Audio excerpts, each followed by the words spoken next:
I'm Debbie Steele. I'm from New Zealand originally, in case you can't tell from my accent.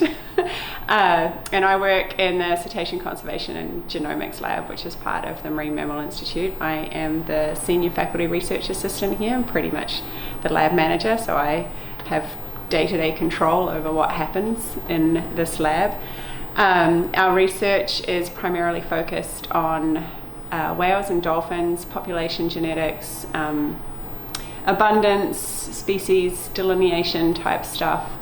So we're part of the Marine Mammal Institute, but we are based in the Genomics hallway here at Hatfield, since we share a lot of equipment and resources with the other genetics labs, which there's 2 other fisheries genetics labs here, and the oyster USDA genetics people also have a lab in this corridor as well. But we do a lot of different research with the other groups within the institute. So the whale telemetry group have had a project looking at humpback whales and their movements with satellite telemetry, and we've also they biopsy them, we run the genetics, and we can individually ID those whales, match them back to a catalogue that we have from quite a big catalogue from across the North Pacific. So we're getting more of an idea of their movements and who they are. And then with Lee in the Gem Lab, we've just started, she collects fecal matter from grey whales, and so we can actually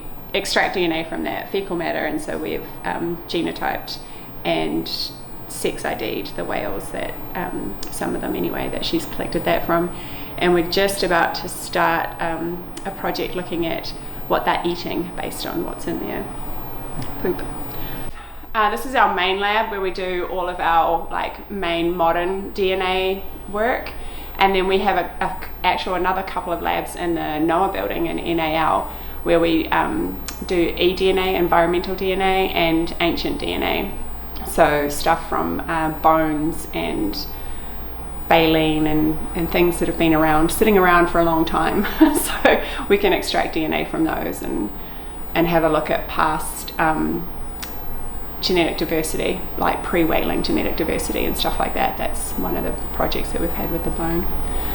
We just have kind of the basic equipment in here for DNA extraction and amplification, and a lot of the machines we use are in the shared room down the corridor. This is where all the magic happens.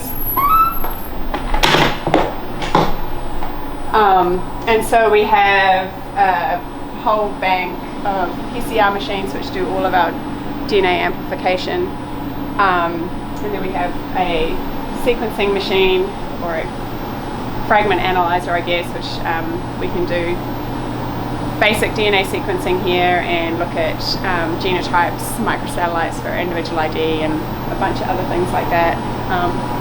In the dark room we can look at our agarose gels under UV light. We use the core facility on main campus for a lot of the more high-tech DNA analysis, I guess. They've got the next-gen sequencing machines and stuff like that, which give us, the millions and millions of base pairs of reads.